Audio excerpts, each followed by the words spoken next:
Hello everyone. तो आज जो टॉपिक हम कवर करने वाले हैं it is instantaneous speed and velocity. तो इसमें क्या है, मैं आपको एक एग्जांपल देकर समझाता हूँ। तो मान लीजिए एक ऑब्जेक्ट है जो ए से बी मूव करता है विद वेरिएबल स्पीड, ठीक है। और जो इसकी स्पीड है वो कैसी है, वेरिएबल है, विद वेरिएबल स्पीड। ओके, वो स्पीड क्या थी, इंक्रीज कर रही थी। स्टार्टिंग में यहाँ पर देखें स्पीड कम थी, फिर बढ़ रही है और बढ़ती आ रही है, बहुत तेजी से बढ़ती जा रही है स्पीड, ठीक है। तो वेरिएबल स्पीड से इसने मूव किया। अब यहाँ से यहाँ तक का जो टाइम इंटरवल है वो मान लेते हैं डेल्टा टी, ठीक है। और जहाँ से यहाँ तक का जो डिस्प्लेसमेंट है उसको मान लेते हैं डेल्टा एस, या जो डिस्टेंस कवर की है वो डेल्टा एस। अभी हम स्पीड की बात कर लेते हैं तो पहले हम डिस्टेंस की बात करेंगे, ठीक है। तो ये निकल आएगा वी एवरेज। ये एवरेज स्पीड है, ये हमने लास्ट वीडियो लेक्चर में कवर किया था। टोटल डिस्टेंस कवर अपॉन में टोटल टाइम टेकन, ठीक है। अब ये एवरेज स्पीड क्या हो जाएगी, एक ऐसी कॉन्स्टेंट स्पीड जिससे ये लगातार मूव करता रहा होगा। जो भी वेरिएबल स्पीड थी उसका मैंने एक फिक्स वैल्यू निकाल दी और उस फिक्स वैल्यू से वही काम हुआ जो वेरिएबल स्पीड से हो रहा था। वेरिएबल स्पीड से delta S distance delta T time में कवर हो गई, और इस कॉन्स्टेंट स्पीड से भी delta S distance delta T time में ही कवर हो गई। लेकिन क्वेश्चन ये नहीं है कि हमें एवरेज स्पीड निकालना है, क्वेश्चन ये है हमको निकालना है किसी इंस्टेंट। अब मान लीजिए आप रास्ते में यहाँ चलते हुए इंक्रीज होते हुए यहाँ पर एक पॉइंट ऐसा आया कि आपने इस ऑब्जेक्ट को ऑब्जर्व किया। अब इससे पहले ऑब्जर्व भी नहीं कर रहे थे, तो जैसे इस पॉइंट पर ऑब्जेक्ट आया आपको उसकी स्पीड बतानी है। जैसे आपने इस पॉइंट पर ऑब्जेक्ट को देखा वैसे ही आपसे स्पीड पूछ ली गई, तो इसको हम बोलते हैं v instantaneous. V i n s लिखता हूं मैं, आई एन एस का मतलब इंस्टेंटेनियस। तो इसी पॉइंट पर जो स्पीड होगी इसकी एट दिस इंस्टेंट, इसी पॉइंट पर, इससे पहले कुछ और रही होगी, इसके बाद कुछ और रही होगी, क्योंकि इंक्रीज कर रही है। मान लीजिए यहाँ पर 30 है तो अगली बार 35 रहेगी, इससे पहले 25 रही होगी, है ना। तो मान लेते हैं यहाँ पर हमें इसी पॉइंट पर क्या निकालनी है, वी इंस्टेंटेनियस पता करनी है। एट दिस पॉइंट जो स्पीड होगी वही होगी वी इंस्टेंटेनियस। तो एट अ पर्टिकुलर इंस्टेंट जो स्पीड आती है उसको हम बोलते हैं वी इंस्टेंटेनियस। अब इसके जो फॉर्मूला आएगा वो कैसे आएगा वो समझना है हमको एक बार, ठीक है। चलिए एग्जाम्पल के तौर पर हम ले लेते हैं। मान लीजिए हमारे पास यहाँ पर जो स्पीड थी वो 0 थी, और यहाँ पर हम मान लेते हैं स्पीड क्या है भाई 100 है, क्लियर। अब एक बार ध्यान से समझना, हमने एक ऐसा पॉइंट लिया है, समझने के लिए बता रहा हूं मैं एग्जाम्पल। मान लीजिए आपका यहाँ पर एक पॉइंट है, ये एक पॉइंट आपने t इक्वल टू कुछ ले लिया, ठीक है, t इक्वल टू 4 सेकेंड मान लेते हैं। अब क्या था, यहाँ पर स्पीड में बता रहा हूँ आपको पहले से, यहाँ पर स्पीड आपकी 25 है। आप ऐसा मानो कि यहाँ पर जो स्पीड थी वो कितनी थी, 25, ठीक। और ये कॉन्स्टेंटली स्पीड को लगभग बढ़ा रहा है। आप ऐसे भी मान लो कि कॉन्स्टेंटली स्पीड क्या हो रही है, इसकी बढ़ रही है। जैसे यहाँ पे 0 थी, उसके बाद ऐसे बढ़ती आ रही है, फिर 10 हो गई, 20 हो गई, 0 हो गई, 5, 10, 15, 25, इस तरह से बढ़ के 100 हो गई। अब अगर हम इसका एवरेज निकालते हैं, 0 और 100 का एवरेज निकालते हैं तो कितना आएगा, 50 आएगा, है ना। क्योंकि ये जो गैप है इसमें स्पीड क्या थी, बहुत बड़ा अंतर था स्पीड का, 0 और 100। इसके थोड़ा और क्लोज आते हैं। मान लीजिए यहाँ पर अभी अंतर कितना है, 50। तो 50 जो लगभग एवरेज स्पीड होगी। एवरेज स्पीड और इंस्टेंटेनियस स्पीड में काफी बड़ा फर्क आ रहा है। 25 है, देखिए वो 50 है। इसका मतलब जो एवरेज है वो इंस्टेंटेनियस नहीं है, इसको हटा दीजिए अभी। अब इस स्पीड के आसपास आइए। मान लीजिए जैसे यहाँ पर 0 स्पीड थी, यहाँ पर 100 थी। अब इस 4 सेकेंड के आसपास देखूंगा मैं तो इस स्पीड से मैच करती हुई स्पीड होगी। जैसे यहाँ पर मान लीजिए 20 रही होगी, यहाँ पर मान लीजिए 30 रही होगी, है ना। इस पॉइंट के आसपास आ जाऊंगा तो t इक्वल टू 0 पे 0 थी, t इक्वल टू 4 पे 25 कैसे मान लेते हैं। t इक्वल टू 3 के आसपास जो रही होगी 20 रही होगी, है ना। t इक्वल टू 5 पे 0 होगी 30 रही होगी। समझने के t इक्वल टू 5 कर लेते हैं, हर बार ऐसी फट रही है, ऐसे मान लो। तो t इक्वल टू 4 पे क्या है, 20, और t इक्वल टू 6 पर क्या है, 30। अब इनका एवरेज देखते हैं, 20 प्लस 30 अपॉन 2 करूंगा तो क्या जाएगा भाई, 25 आ जाएगा, है ना। इसे क्लोज हो गया ये। थोड़ा सा और गैप बढ़ा लेते हैं, पर देखते हैं यहाँ पर 10 था, यहाँ पर मान लीजिए 40 था, इस तरह से। अब देखते हैं क्या होता है। तो इससे थोड़ा सा और टाइम इंटरवल बढ़ा लिया मैंने, t इक्वल टू 5। यहाँ पर t इक्वल टू आप ले लो कितना, 2, और t इक्वल टू ले लो कितना, 7, जो भी है आपका, जिस तरह का भी टाइम आ रहा है। 8 ले लीजिए। तो 10 + 40/2 करता हूं तो कितना आता है देखते हैं, ये जाएगा 35। तो जो हमारा टाइम है, जिस इंस्टेंट हमको स्पीड चाहिए, अगर टाइम इंटरवल उसके आसपास का है, जितना उससे बड़ा गैप होगा टाइम इंटरवल का, यानी जितना इस टाइम से दूर चलेंगे, जितना बड़ा गैप लेंगे, उतना ही हमारी जो एवरेज है वो इससे डिफरेंट होती जाएगी। और जितना इस टाइम को मैं क्लोज करता जाऊंगा और इसके पास आऊंगा और इसके पास आऊंगा और इसके पास आऊंगा और इसके पास आऊंगा, तो जो मैं एवरेज निकालता हूँ वो इससे मैच करना शुरू कर देती है। तो आपको सीखना क्या इसमें है क्या, इसका मतलब ये हो गया कि जिस इंस्टेंट हमको चाहिए क्या, इंस्टेंटेनियस स्पीड, जिस इंस्टेंट हमको चाहिए इंस्टेंटेनियस स्पीड, तो आपको करना क्या है, उस इंस्टेंट के आसपास एक छोटा सा टाइम इंटरवल लेना है, छोटा सा। अगर ए से बी देखें हम, तो ए से बी जो एवरेज स्पीड आएगी वो क्या आ जाएगी भाई, डेल्टा एस अपॉन में डेल्टा टी। ये पूरा ए से बी तक का है, लेकिन ये एवरेज हमारी इंस्टेंटेनियस स्पीड से थोड़ा गैप दिखाएगी। अब अगर हम जो टाइम इंटरवल है बहुत इसके आसपास ले लें, एक यहाँ पर पॉइंट लीजिए, एक यहाँ पर, और यहाँ से यहाँ तक का जो टाइम इंटरवल वो डेल्टा टी, और यहाँ से यहाँ तक का जो डिस्टेंस है वो डेल्टा एस। तो अब जो एवरेज निकलेगी वो इस इंस्टेंट की स्पीड के थोड़ा सा करीब हो जाएगी और पास हो जाएगी। जितना इसको और क्लोज लाऊंगा, और क्लोज लाया मैं, इस टाइम इंटरवल को और क्लोज कर दिया मैंने, तो एवरेज स्पीड इससे और मैच करेगी, और क्लोज करूंगा तो और मैच करेगी। अब इतना क्लोज कर दो कि उस पॉइंट के जस्ट आसपास, यानी जिस इंस्टेंट हमें निकालनी है उसके जस्ट बिल्कुल आसपास टाइम इंटरवल बहुत स्मॉल हो जाए, बहुत स्मॉल, जो बिल्कुल उससे मैच करता है। जैसे अगर हमें 4 सेकंड पे निकालनी है तो 4 पॉइंट, फॉर एग्जाम्पल बता रहा हूँ, ऐसा नहीं कि ऐसा ही होता है, ठीक है, 3.999 इस तरह से, इस गैप में। तो कितना गैप हो गया, 0.001 का गैप, इस तरह से मान लें 0.002 का जो भी गैप आ रहा होगा, ठीक है। तो इस टाइम इंटरवल में निकालना है तो बहुत स्मॉल गैप करना है। बहुत स्मॉल की तो कोई डेफिनेशन होती नहीं है, बहुत स्मॉल को हम ऐसे बोलते हैं लगभग 0 के आसपास। तो जो इस टी के आसपास जो टाइम इंटरवल मैंने लिया है वो लगभग क्या होना चाहिए, वो लगभग होना चाहिए 0, ताकि वो जो 4 सेकेंड पर है उससे मैच कर दे हमारी स्पीड। तो जितना हम अपने इंस्टेंट के आसपास का टाइम इंटरवल लेंगे, उतने टाइम इंटरवल की एवरेज स्पीड हमारे उस इंस्टेंट की इंस्टेंटेनियस स्पीड से मैच करना शुरू कर देती है। अब अगर हमने डेल्टा टी 0 लिया है तो इसको कैसे लिखते हैं, देखिए, इसका मतलब हो गया जो वी इंस्टेंटेनियस है वो क्या है भाई, वो है वी एवरेज ही।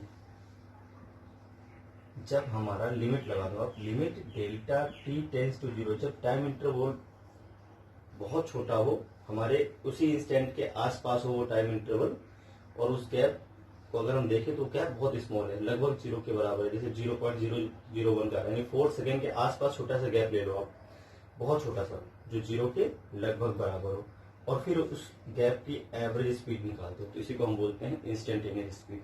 अब इस एवरेज स्पीड को हम क्या लिखते हैं भाई, इस एवरेज स्पीड को हम लिखते हैं limit delta t tends to 0, और एवरेज स्पीड का फॉर्मूला क्या होता है, डेल्टा एस अपॉन में डेल्टा टी। अब अगर हम इसी को देखें, अगर हमारा टाइम इंटरवल बहुत छोटा होगा तो उसको हम बोलते हैं D T. Small time interval को हमने पहले भी कहा था, अब क्या बोला जाता है भाई, डी टी बोला जाता है।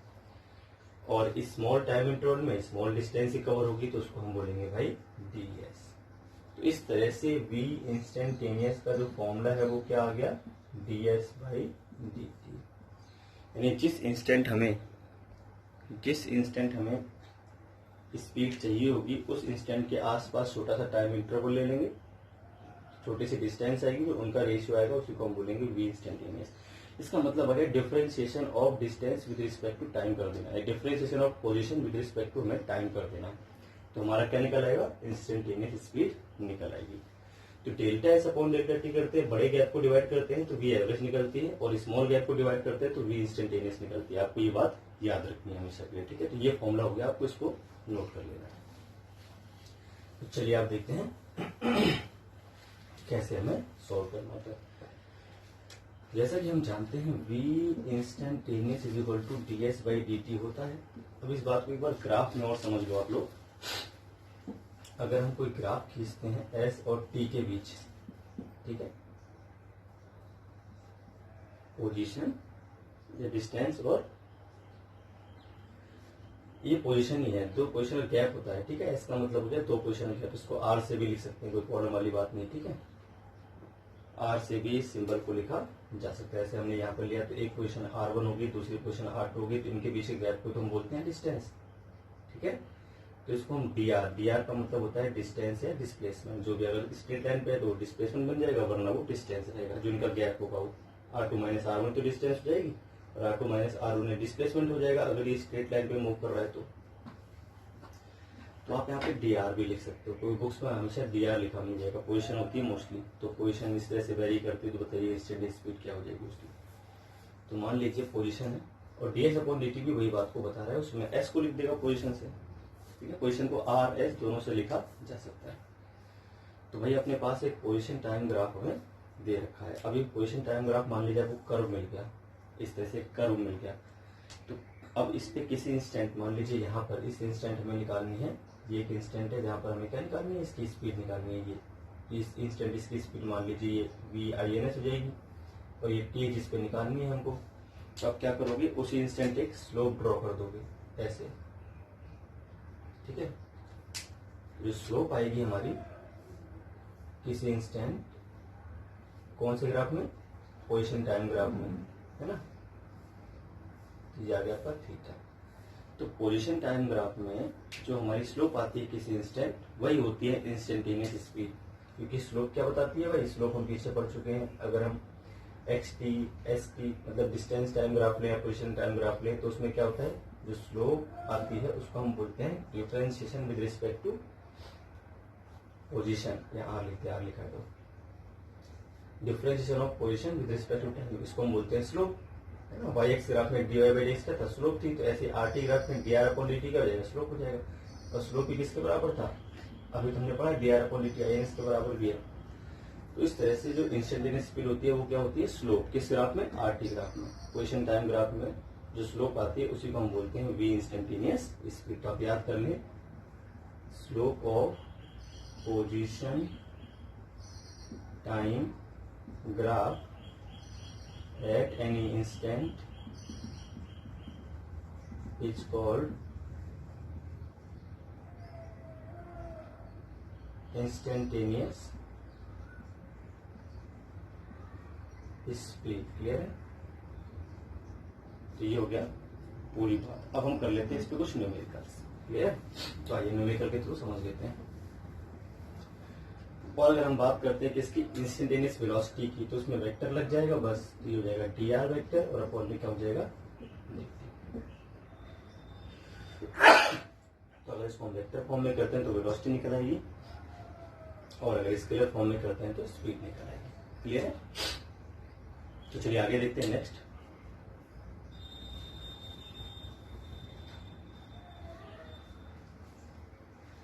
अब हम लेते हैं example.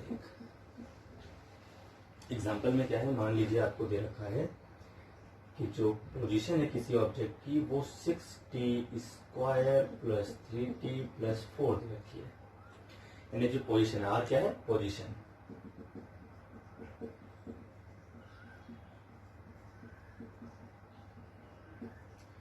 Position of a particle changes with time as given. तो R is a function of time. अब आपको निकालनी है v इंस्टेंटेनियस, जैसे निकालनी है स्पीड एट 6th सेकेंड, आपको पता करनी है। आप find speed at 6th second. चलिए फाइंड करते हैं, सोल्यूशन क्या आ जाएगा इसका, देखिए कैसे करना है इसको।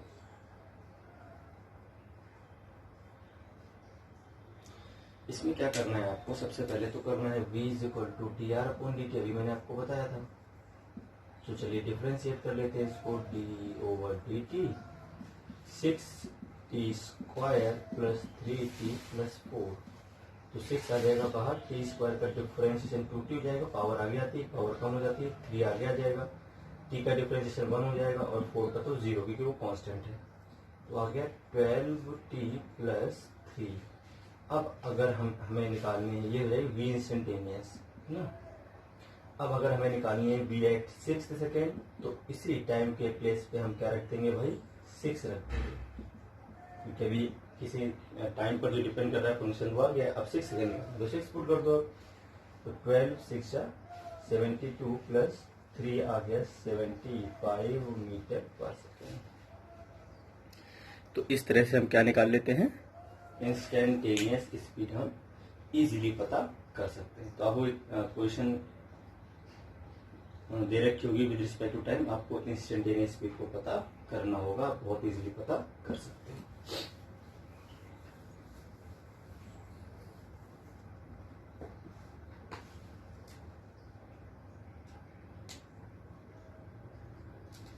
तो चलिए एक और क्वेश्चन देख लेते हैं।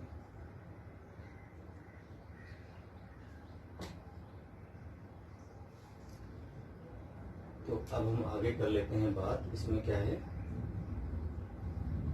एक और क्वेश्चन आपको दे रखा है। अच्छा, एक बात थोड़ी सी समझनी पड़ेगी आपको। अगर हम बात कर लेते हैं इंस्टेंटेनियस वेलोसिटी की, ठीक है, पहले हम बात कर लेते हैं बात थोड़ी सी और इंस्टेंटेनियस वेलोसिटी की, थोड़ा सा डीप में चलते हैं।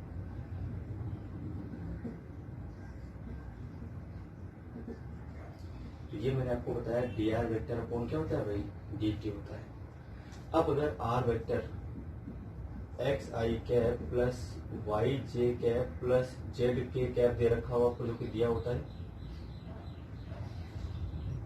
ना, तो उस केस में जो वेलोसिटी आपकी आ जाएगी वो क्या हो जाएगी, D x i cap plus y j cap plus z k cap, और में क्या हो जाएगा भाई, डी टी। ये क्या निकल आएगी, वी इंस्टेंटेनियस वेलोसिटी, ठीक है। तो इसको हम बोलेंगे d x upon d t i cap plus d y upon d t j cap plus d z upon d t k cap. अभी हो जाएगा आपका वेलोसिटी वेक्टर इंस्टेंटेनियस, ठीक है। अब अगर हमको इसका मॉड चाहिए होगा, तो हमें क्या चाहिए, इसका मॉड। तो वेक्टर फॉर्म में लिखा है, अगर हम इसका मॉड चाहिए होगा तो हम रूट लगा लेंगे, d x upon d t का होल स्क्वायर कर लेंगे plus d y upon d t का होल स्क्वायर कर लेंगे plus d z upon d t का होल स्क्वायर कर लेंगे। ये फॉर्मूला होगा आपके पास।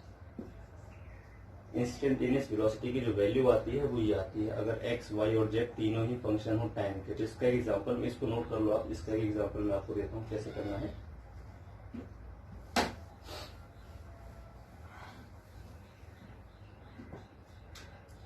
इसके एग्जांपल में मान लो आपको दे रखा हो कि x is equal to 4t³ plus 3t plus 4 दे रखा है, और यहाँ पर y इज इक्वल टू भी दे रखा है आपको 3t स्क्वायर प्लस 2 मान लेते हैं, और z भी दे रखा है 6t प्लस 4, ऐसे नहीं, ये तीनों ही दे रखे हैं। अब आपसे पूछता है बताइए find average velocity at 4th second. अब आपको 4th सेकेंड पता करनी है क्या, एवरेज वेलोसिटी की वैल्यू। तो अभी हमने पढ़ ही लिया है, जो एवरेज वेलोसिटी की वैल्यू आती है, सॉरी एवरेज नहीं, फाइंड एवरेज वेलोसिटी नहीं, इंस्टेंटेनियस वेलोसिटी, ठीक है। Find instantaneous velocity at 4th second. तो मॉड ऑफ वी है इंस्टेंटेनियस जो आएगा वो कितना आ जाएगा, ये आपका आ जाएगा root d x upon d t whole square plus d y upon d t whole square plus d z upon d t whole square. मैंने अभी बताया आपको, ठीक है। ऐसा करते हैं, थोड़ा सा कम कर लेते हैं पावर्स, क्योंकि कैलकुलेशन बहुत लेंथी हो जाएगी। ये 4t स्क्वायर था, इसको आप कर लो,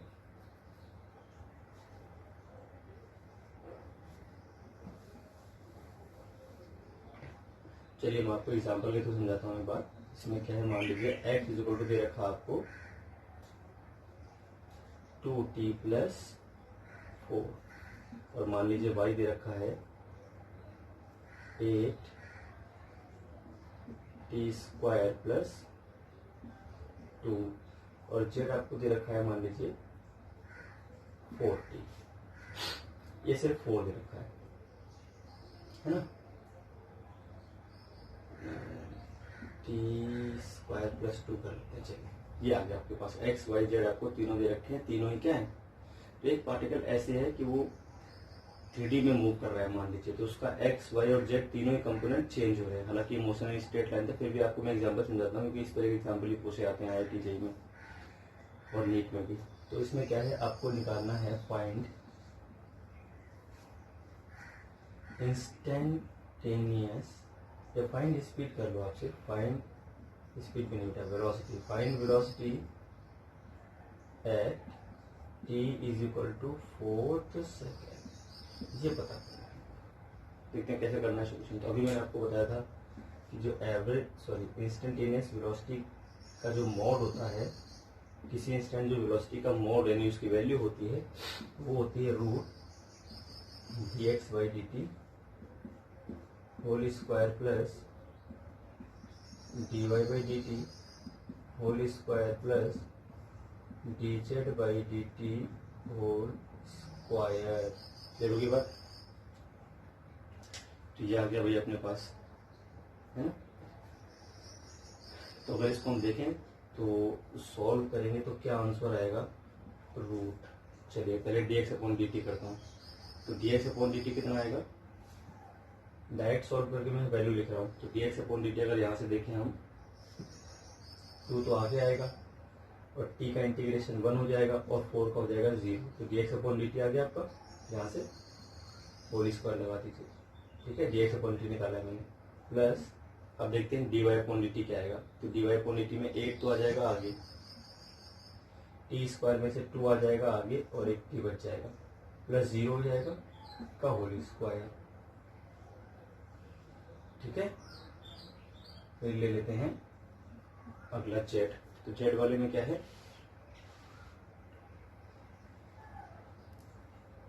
जेड में हो गया आपका टी स्क्वायर, तो 2t प्लस 0 का होल स्क्वायर। अब इसे सॉल्व कर लेते हैं। तो 2 का स्क्वायर हो गया 4, ये हो गया आपका 16t होल स्क्वायर, और ये हो गया आपका 2t का होल स्क्वायर का मतलब 4t स्क्वायर। क्लियर है। अब अगर हम बात कर लेते हैं आगे, तो हमें मिलेगा 4 प्लस 20t स्क्वायर, नहीं, अब ये 16 का होल स्क्वायर तो मैंने एक्सपेंड ही नहीं किया, 16 भी लिखा हुआ है, 16 को और एक्सपेंड करना पड़ेगा। 4 प्लस 16 कितना आएगा, 16 जा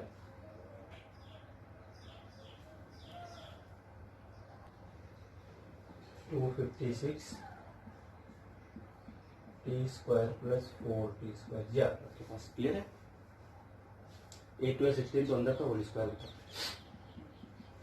4 प्लस ये हो गया आपका 260 टी स्क्वायर। अब t की वैल्यू पुट कर दीजिए आप। अगर आपको 4 सेकेंड पे चाहिए थी स्पीड, तो 4 सेकेंड पे चाहिए थी तो क्या आ जाएगी, v एट 4th सेकेंड। तो कितनी हो जाएगी, v at 4 second, v at 4 second हो जाएगी 4 प्लस 260 मल्टीप्लाई 4। तो 260 मल्टीप्लाई 4 कितना है, 260 मल्टीप्लाई 4 है 260 24, 460 24, 4 टू 8 हो गया और 8 और 2 तो 1044, ये आपका आ गया आंसर। इसको आप रूट निकाल देंगे तो आपका आंसर आ जाएगा। तो इस तरह से हम निकाल सकते हैं क्या, इंस्टेंटेनियस वेलोसिटी निकाल सकते हैं। एक और एग्जांपल ले लेते हैं।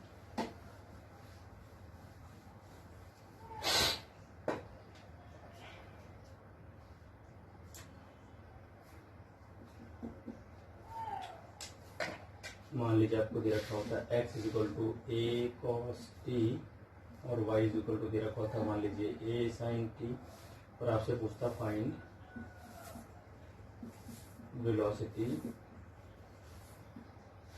Eight 2 second. देखिए कैसे करना है। v इज इक्वल टू क्या था मैंने, जो वेलोसिटी का मोड होता है इंस्टेंटेनियस, वो होता है dx/dt raise to the power plus dy/dt raise to the power 2। dx/dt क्या है, यहाँ से a तो आ जाएगा आगे, और cos t का होता है माइनस साइन t, इसीलिए डिफरेंशिएट कर दिया हमने, ठीक है। होल स्क्वायर लगा होल स्क्वायर, dx/dt की वैल्यू a तो आएगी अगर यहाँ से देखें तो। चलिए ऐसे dy/dt सॉल्व करते हैं तो a तो कॉन्स्टेंट है, आ जाएगा आगे, और cos sin t का होता है cos t, स्क्वायर आ जाएगा। ए स्क्वायर इसमें से कॉमन ले लो आप बाहर, अंदर बचेगा minus sine square T plus sine square T हो जाएगा, और ये हो जाएगा plus cos square T. Sine square T cos square T कितना आ जाएगा भाई 1 आ जाएगा। तो v इंस्टेंटेनियस का जो मोड आएगा वो कितना हो जाएगा a। क्लियर है बात, ये तो आ जाएगा बाहर, sine square T plus cos square T 1 होता है।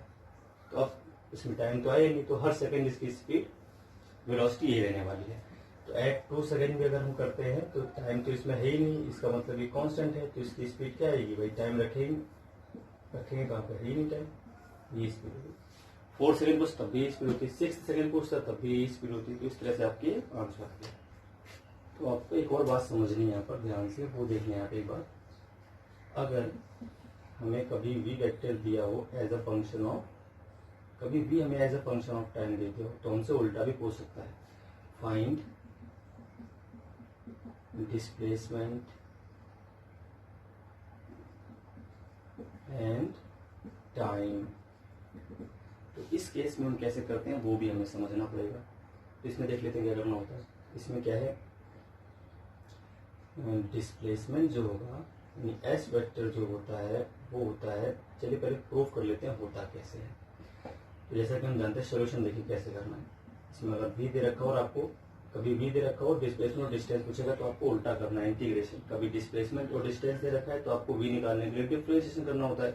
तो v ds/dt तब करना है जब s दे रखा हो, है ना, या dr/dt तब करना है जब r दे रखा हो। हमें v दे रखा है, हमें ये चाहिए, उल्टा चाहिए, तो उल्टा कैसे करते हैं वो देख लीजिए एक बार। तो हम जानते हैं v क्या होता है भाई, dr/dt होता है। वेक्टर फॉर्म में कर लेते हैं, तो वेलोसिटी तो इंस्टेंटेनियस वेलोसिटी ये आ गया आपका, है ना। अब इसमें क्या है, dr वेक्टर जो आएगा वो हो जाएगा v vector multiply dt vector, इस dt को इधर मल्टीप्लाई कर देते हैं, dt को v vector multiply dt, integration कर लेते हैं बोथ साइड, ये इंटीग्रेशन लगा दिया। अब देखिए यहाँ पर dt है तो यहाँ पर टाइम की लिमिट्स आएंगी, टाइम इंटरवल है ना ये। तो पहला टाइम जो हमने लिया है वो ले लिया मान लीजिए t1, और दूसरा टाइम क्या ले लिया भाई t2। तो इनका जो इंटरवल है उसको बोलते हैं dt। अब यहाँ पर जो पहली पोजीशन थी वो r1 थी और दूसरी पोजीशन क्या है r2। तो टाइम t1 था तब पोजीशन r1 थी, जब टाइम t2 है तो पोजीशन r2 है। तो वो साइड अब इस तरह से इंटीग्रेशन कर लेते हैं विद प्रॉपर लिमिट्स। dr का इंटीग्रेशन r वेक्टर आएगा, और लिमिट्स क्या है भाई, लिमिट्स हैं r1 r2। इंटीग्रेशन आप जानते हैं, मैंने आपको पहले ही बता दिया है। इसको हम कुछ नहीं कर सकते, इसको ऐसे रखना पड़ेगा, क्योंकि v वेक्टर कोई कांस्टेंट नहीं है, वेरिएबल है, तो इसको ऐसे छोड़ना पड़ेगा जब तक कि इसकी वैल्यू में t के टर्म्स में न दे रखी हो। इसको हम बाहर नहीं लिख सकते। यहाँ आ जाएगा r2 vector minus r1 vector is equal to integration of v dt with proper limits to t1 into t2। अच्छा, r2 माइनस r1 को बोलते हैं डिस्प्लेसमेंट, दो पोजिशंस का अंतर, तो t1 into t2 v vector into dt। ये आपके पास एक फॉर्मूला आ गया, एक बहुत ही इंपॉर्टेंट फॉर्मूला, ये आपको याद रखना है हमेशा के लिए।